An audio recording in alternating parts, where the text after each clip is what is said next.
scene from the hit show Yellowstone.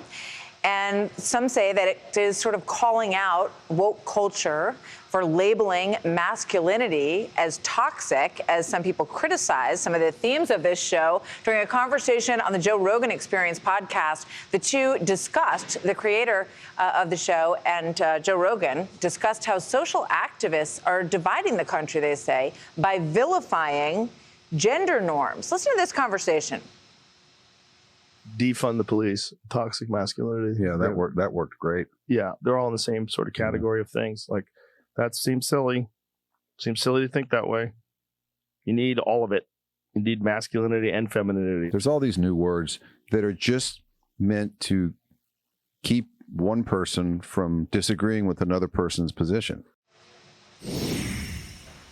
Taylor Sheridan, obviously the hugely successful creator of a number of films and the whole Yellowstone series. Let's bring in Fox and Friends co-host Lawrence Jones. He's the author of the book American Man, Speaking the Truth About the War on Masculinity. Lawrence, it's great to have you with us. I'm glad that we're sidestepping for a moment here in Iowa to talk about this conversation because I think it's important. I have two sons, and I think that that masculinity and femininity are, sort of two wonderful qualities of humanity that need to be encouraged in this country through the full experience of it. And I think it's good for the country. What do you think about that conversation?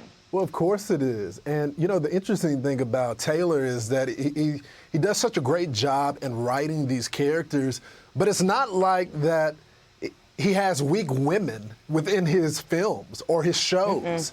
They are strong women, but they're also women that want a strong man as well, that want the traditional man, that can ride a horse, but would like their men to go hurdle up all the cattle and bring the food back home. So, and I talk about this in my book. Just because a woman can doesn't mean that she should have to do it. Sure, a woman can change a tire if she's on the side of the road. But if I see her on the side of the road, I'm going to jump into action because that's the way I was raised. So I think when we have these conversations about gender roles, they think that men are saying that women can't do it, when we're just saying we would like to extend a hand and help you out with it.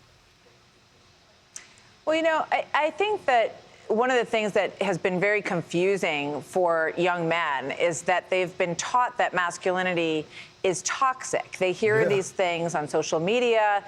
They hear it from the youngest age. And I think it makes them, in some cases, concerned about, being sort of outwardly masculine. And I think that's a sad thing. I think there's a beauty in, raising boys who want to embrace this. Look, people are all different, obviously. There's not one great kind of masculinity or femininity. We want people to be who they are, but we don't want people to feel bad about the nature of their sex and some of the instincts that come naturally with that. And I think that's why this show is so extraordinarily popular. I think it gets back to some of that, and people want to watch it and soak it up. And it's popular amongst men and women. And I think you're so right. As a young man, I just turned 31, in this dating culture, there's certain things that I was raised to do. Get the tab, get the door, and you start to revisit those things because in modern day culture, that's not acceptable.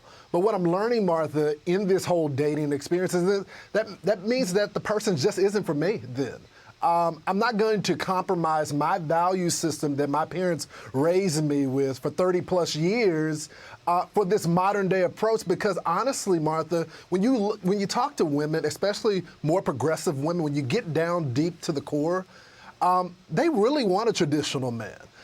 They don't like maybe some men that may have abused their power in the past, but deep down, they want someone that's going to protect them, that's going to love them.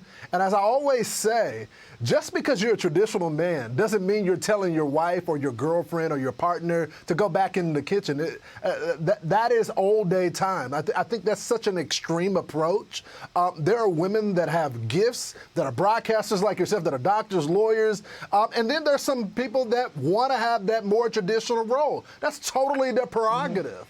But I think to have cast these aspersion against all men and say who we are, who God designed us to be, that we're somehow toxic.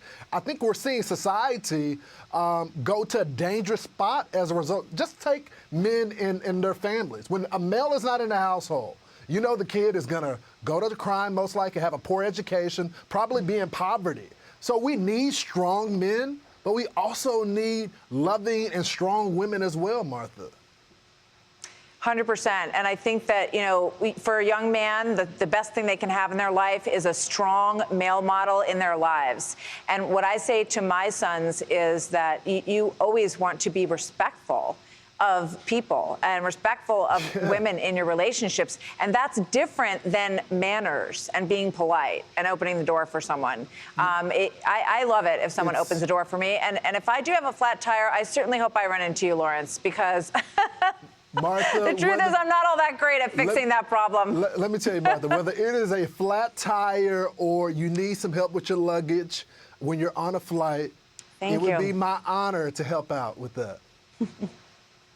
Thank you, Lawrence. I think that's the message here. It's like there's a difference between manners and being demeaning to women. I love a man, a gentleman who has good manners. I know every woman that I know respects that as well, and you're one of those people. So, Lawrence, thank you. We're going to keep digging into this idea of the American man and what it means today, and interesting conversation about Yellowstone on Joe Rogan.